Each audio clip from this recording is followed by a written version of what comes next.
कहानी की शुरुआत आज से कई 100 साल बाद होती है, जब इंसानों ने धरती का इतना बुरा हाल कर दिया था कि अब वो रहने लायक नहीं बची थी और ये हिसाब लगाया गया था कि आने वाले 70 साल के अंदर धरती तबाह हो जाएगी। इसीलिए इंसानों ने आर्क 1 नाम की एक स्पेसशिप बनाई, जिसके अंदर कुछ लोगों को प्रॉक्सिमा बी नाम के एक दूसरे प्लैनेट पर भेजा जा रहा था। शुरुआत में तो ये मिशन बिल्कुल सही चला, लेकिन कुछ समय बाद शिप में कुछ गड़बड़ी आ गई, जिस वजह से एक लोहे का बीम नीचे पड़े एक पॉड पर गिर गया, जिसमें लेफ्टिनेंट शैरन नाम की एक महिला सो रही थी। और जैसे ही शैरन की आंख खुली तो उसने तुरंत ही हालात को समझते हुए अपने बाकी साथियों को उठाना शुरू कर दिया और साथ ही उसने इस हादसे के बारे में लेफ्टिनेंट स्पेंसर को बताया, जिसके बाद वो दोनों सभी लोगों को बाहर निकालने में लग गए। सभी लोग फटाफट अपने अपने हेलमेट्स पहन रहे थे कि तभी ब्रेंट नाम के एक आदमी ने देखा कि एक लोहे का बीम कैप्टन के पॉड के ऊपर पड़ा हुआ था, जिस वजह से उन्हें उठाना मुश्किल था और इसीलिए वो इस बीम को हटाने में लग गया। और जब शैरन की नजर उस पर पड़ी तो उसने सबसे पहले तो ब्रेंट को उसका हेलमेट पहनाया,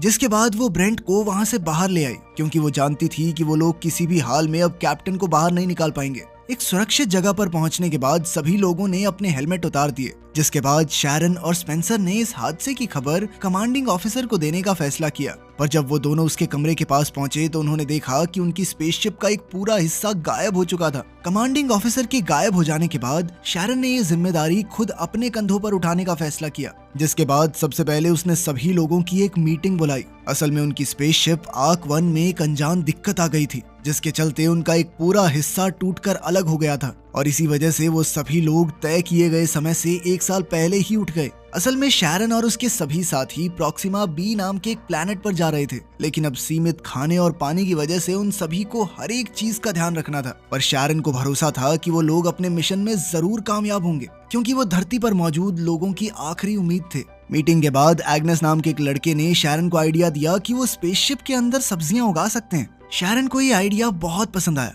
और उसने तुरंत ही पावर को उस सेक्शन में भेजने का आदेश दे दिया। पर जब स्पेंसर को इस बारे में पता चला तो वो बिल्कुल भी खुश नहीं था और उसने शैरन को इतने बड़े फैसले लेने से पहले उसके साथ डिस्कस करने को कहा, क्योंकि इस बात की कोई गारंटी नहीं है कि एक्चुअली में फसल उगेगी या नहीं। उसकी पूरी बात सुनने के बाद शैरन ने सबसे पहले तो अपनी गलती के लिए उससे माफी मांगी, पर साथ ही उसने स्पेंसर को चेतावनी दी कि अगली बार सबके सामने बगावत करने से पहले 2 बार सोच लेना। इसके बाद इस चीज पर फैसला लेने के लिए एक बोर्ड मीटिंग बुलाई गई, जिसमें सभी लोगों ने शैरन के प्लान के साथ जाने का फैसला किया। पर तभी अचानक से जहाज में ऑक्सीजन सप्लाई तेजी से गिरने लगी और इस दिक्कत को सही करने के लिए शिप के लाइफ सपोर्ट ऑफिसर जैस्पर को बुलाया गया, लेकिन जैस्पर कहीं भी दिखाई नहीं दे रहा था। इसलिए सभी क्रू मेंबर्स ने वापस अपने हेलमेट्स पहनने शुरू कर दिए। लेकिन उधर डोरान बेलौर नाम का एक आदमी बिना हेलमेट के मेडिकल रूम में फंसा हुआ था। पर तभी खुशकिस्मती से उसे एक ऑक्सीजन सिलेंडर मिल गया, जिसे पहनकर वो बाहर निकलने का रास्ता ढूंढने लगा।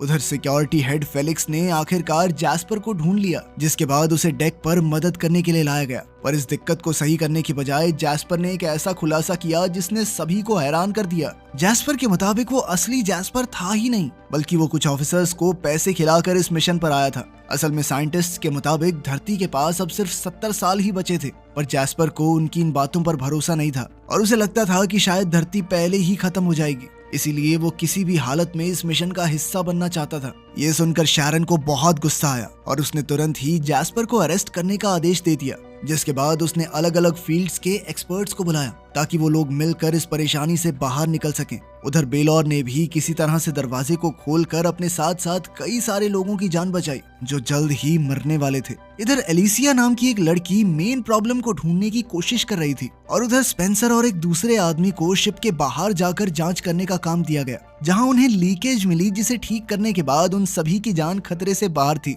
एलिसिया के शानदार काम की वजह से उसे लाइफ सपोर्ट के चीफ के तौर पर प्रमोट कर दिया गया, पर उसकी लाख कोशिशों के बावजूद भी 6 लोग मारे गए थे।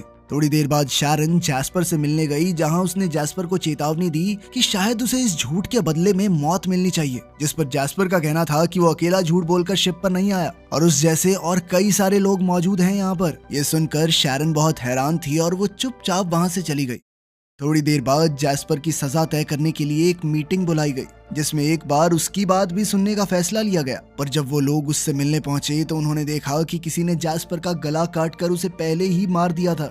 अगले दिन जब स्पेंसर और उसका साथी बाहर से शिप की मरम्मत कर रहे थे, तभी अचानक काफी सारा मलबा आकर उनसे टकरा गया, जिसमें स्पेंसर को तो सिर्फ थोड़ी चोट आई, पर उसके साथी ने अपनी जान गंवा दी। इसके बाद जब स्पेंसर वापस आया तो उसे शिप में कई सारी शक भरी बातें सुनाई दे रही थी, जैसे उनका 1 साल जल्दी उठना, कमांडिंग ऑफिसर का गायब होना और अब जैस्पर का कत्ल। थोड़ी देर बाद स्पेंसर ने डिपार्टमेंट हेड जेम्स के साथ शैरन के बारे में बात की कि कैसे शैरन ने उनके साथ ट्रेनिंग नहीं की थी और वो सीधा लॉन्च के दिन वहां आई थी, और अब कमांडिंग ऑफिसर के गायब होने के बाद कैसे उसने खुद को कैप्टन घोषित कर दिया।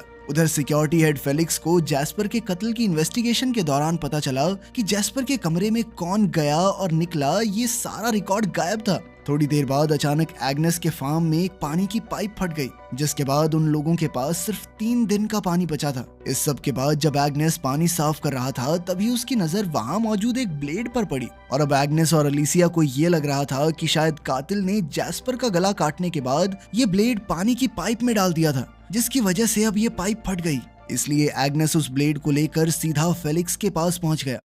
उधर ईवा की टीम लगातार ज्यादा से ज्यादा पानी बचाने की कोशिश में लगी हुई थी। अगले दिन जेम्स शिप की बाहर से जांच कर रहा था और स्पेंसर अंदर से उसे देख रहा था। अपनी जांच के दौरान जेम्स को शिप पर कुछ डायमंड जैसी दिखने वाली चीजें मिली, और जैसे ही उसने उस चीज को अपने हाथ में लिया तो अचानक उसके ग्लव्स पिघलने लग गए और वो तुरंत अंदर की तरफ भागा जहां डॉक्टर संजीवनी ने उसकी मरहम पट्टी की। उधर ईवा इस बात से परेशान थी कि वाटर टैंक्स जरूरी प्रेशर तक नहीं पहुंच पा रहे। तभी ईवा ने एक अर्जेंट मीटिंग बुलाकर सभी को बताया कि अब उनके पास सिर्फ 4 ही दिन का पानी बचा है, और अगर सबने थोड़ा थोड़ा भी पिया तो भी 8-10 दिन से ज्यादा नहीं चलेगा। जिसके बाद सभी लोग काफी ज्यादा डर गए। अब उन्हें कुछ भी करके पानी का जुगाड़ करना होगा, और खुशकिस्मती से उन्हें जल्द ही अंतरिक्ष में एक ऐसा कॉमेट मिल गया जिसके अंदर काफी सारा पानी मौजूद था, और अब उन्हें कुछ भी करके इस कॉमेट से सारा पानी निकालना होगा। इसके बाद जेम्स को उस कॉमेट पर सही तरीके से लैंड करके पानी निकालने का काम दिया गया, और इसमें ईवा इस पूरे मिशन को मॉनिटर करने वाली थी,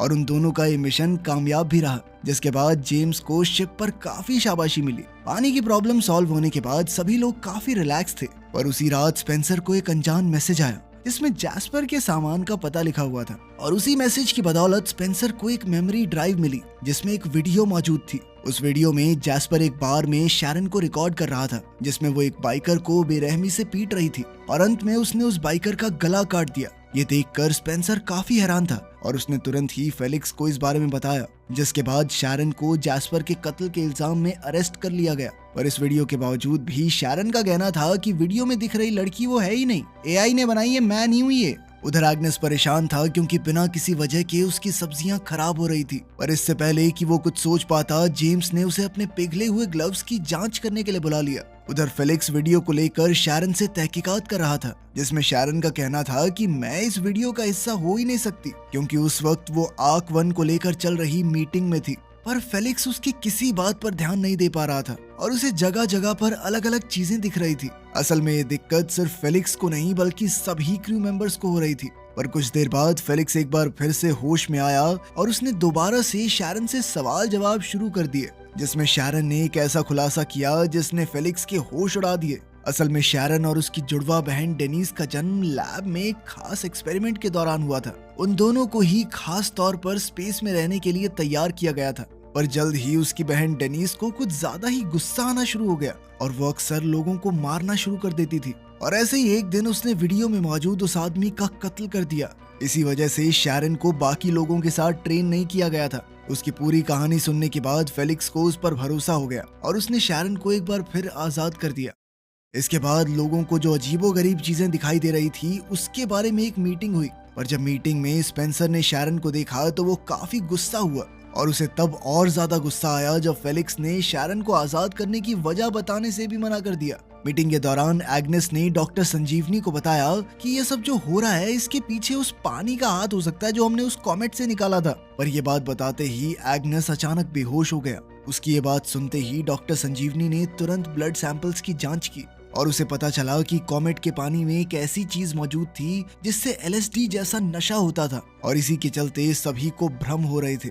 ये खबर मिलते ही शैरन तुरंत संजीवनी के पास आई और उसने बताया कि वो एक जेनेटिकली मॉडिफाइड क्लोन है। पर उसे ये बात जानकर हैरानी हुई कि संजीवनी को इस बारे में पहले से पता था। शैरन का कहना था कि कॉमेट का पानी पीने के बावजूद भी उसे कोई दिक्कत नहीं हुई और इसीलिए उसे लगता है कि शायद उसके खून से वो एंटीडोट बना सकते हैं। इस चीज को टेस्ट करने के लिए संजीवनी ने तुरंत कुछ टेस्ट करने शुरू कर दिए और जल्द ही ये बात कंफर्म हो गई कि वो शैरन के खून से एंटीडोट बना सकते हैं। और इससे पहले कि वो अपना काम पूरा कर पाती, संजीवनी अचानक जमीन पर गिर गई और इसलिए इस काम को पूरा करने की जिम्मेदारी एलिसिया को दी गई, जिसने तुरंत ही अपना काम शुरू कर दिया और उसने बड़ी समझदारी से एंटीडोट को मल्टीप्लाई करके सीधा पानी की सप्लाई में डाल दिया ताकि वो लोग इस एंटीडोट को तेजी से सभी क्रू मेंबर्स तक पहुंचा सकें। जल्द ही सभी क्रू मेंबर्स वापस ठीक हो गए, पर एलिसिया ने वो पानी सबसे आखिर में पिया क्योंकि उसे भ्रम की वजह से अपनी माँ दिखाई दे रही थी, जिनसे वो मन बहलाने के लिए हर बात कर लेती थी। उधर एंगस जेम्स के जले हुए ग्लव्स की जांच कर रहा था,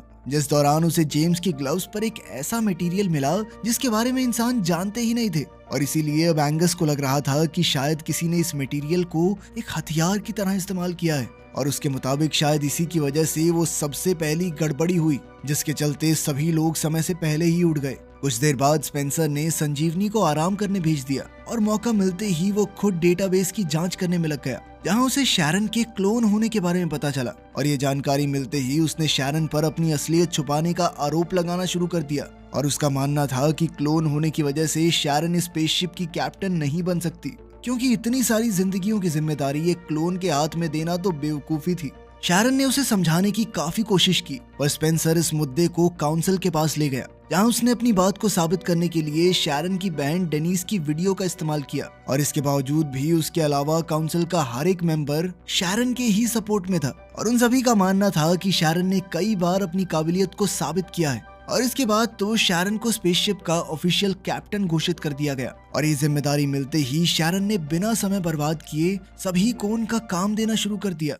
उधर इंजन रूम में ईवा और उसका असिस्टेंट ग्रेगोर लगातार स्पेसशिप की स्पीड को बढ़ाने की कोशिश में लगे हुए थे। इसके लिए वो एक ओवर एक्टिव फ्यूल का इस्तेमाल कर रहे थे, जिस पर ग्रेगोर ने एवा को फ्यूल की ओवर हीटिंग के बारे में सावधान भी किया और इसके बावजूद भी एवा ने इसी रास्ते का इस्तेमाल करने का फैसला किया और ग्रेगोर को इंजन का ध्यान रखते हुए किसी भी इमरजेंसी में पास ही में मौजूद लीवर खींचने को कहा, जिसके बाद वो खुद किसी काम से बाहर चली गई। पर एवा के इंजन रूम से निकलने के कुछ ही देर बाद अचानक फ्यूल ओवर हीटिंग की वजह से चारों तरफ रेडियो एक्टिव रेडिएशन फैल गई और ये सब इतनी तेज हुआ कि ग्रेगोर उस लीवर को खींचने से पहले ही रेडिएशंस की चपेट में आ गया। कुछ देर बाद जेम्स का ध्यान स्पेसशिप की गिरती हुई रफ्तार पर पड़ा और जब उसने शैरन को ये बात बताई तो उन दोनों का ही शक फ्यूल टैंक ब्लास्ट की तरफ गया और अपने इस शक को दूर करने के लिए जब उन्होंने ग्रेगोर को कांटेक्ट करने की कोशिश की तो उन्हें सामने से कोई जवाब नहीं मिला, जिसके बाद उन्होंने ईवा को तुरंत इंजन रूम में जाने को कहा। पर जब ईवा इंजन रूम में पहुंची तो उसने देखा कि रेडिएशंस की वजह से इंजन रूम के दरवाजे ऑटोमेटिकली लॉक हो चुके थे। ये देखते ही ईवा बहुत ज्यादा घबरा गई और उसने तुरंत ही ये जानकारी शैरन को दी, जिसके बाद सभी क्रू मेंबर्स रेडिएशन को न्यूट्रलाइज करने का तरीका ढूंढने में लग गए। उधर जैस्पर के खून की इन्वेस्टिगेशन के दौरान फेलिक्स को पता चला कि एलिसिया के टैबलेट से स्पेंसर को एक खुफिया मैसेज भेजा गया था, जिसमें जैस्पर के मेमोरी कार्ड की जानकारी थी और जब एलिसिया से इस बारे में पूछा गया तो उसने बताया कि उसका टैबलेट कुछ देर के लिए बेलौर के पास था। ये जानकारी मिलते ही फेलिक्स बेलौर से पूछताछ करने के लिए गया, पर जैसे ही बेलौर को पकड़े जाने का एहसास हुआ तो उसने भागना शुरू कर दिया, पर आखिरकार फेलिक्स ने उसे दबोच ही लिया, जिसके बाद फेलिक्स, जेम्स और स्पेंसर उसे पूछताछ के लिए ले आए, जहां उसने कबूल कर लिया कि उसी ने जैस्पर का खून किया था और उसने जैस्पर को इसलिए मारा क्योंकि वो भी घूस देकर यहाँ आया था और वो नहीं चाहता था कि जैस्पर उसके बारे में सबको बता दे। उधर ईवा की टीम एक अलग ही मुसीबत में थी। असल में टीम के कुछ मेंबर्स ऑटो लॉक की वजह से रेडियो एक्टिव जोन में ही फंस गए थे और बढ़ती रेडिएशन की वजह से उन सबकी जान खतरे में थी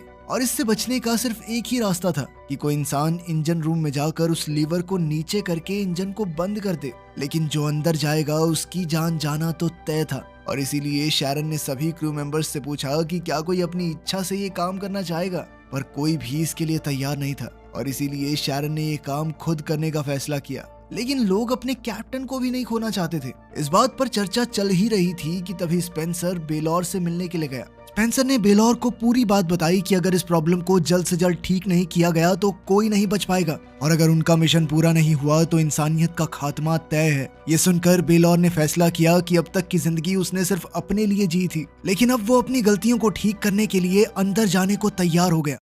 जिसके बाद बेलौर एक प्रोटेक्टिव सूट पहनकर रिएक्टिव रूम के अंदर घुस गया, जहां जमीन पर कई सारी लाशें पड़ी हुई थी। पर बेलौर इन सभी चीजों को नजरअंदाज करते हुए आगे बढ़ता गया। पर जब वो मेन इंजन रूम के पास पहुंचा तो उसने देखा कि उस कमरे का दरवाजा ऑटो लॉक हो गया था, क्योंकि उसी कमरे से सारी रेडिएशन निकल रही थी। पर इसके बावजूद भी बेलौर ने अपनी काबिलियत से उस दरवाजे को खोलकर लीवर को खींच दिया, जिसके बाद रेडिएशन निकलनी बंद हो गई और उसकी इस बहादुरी ने सबका दिल जीत लिया। और इतनी तेज रेडिएशन की वजह से बेलौर की तुरंत ही मौत हो गई और उसने जहाज पर मौजूद सभी लोगों की जान बचाकर अपना प्रायश्चित पूरा किया और इंसानियत को खुद को बचाए रखने का एक सुनहरा मौका। वीडियो पसंद आई तो लाइक कर देना, चैनल को सब्सक्राइब कर लेना। मिलते हैं अगली वीडियो में।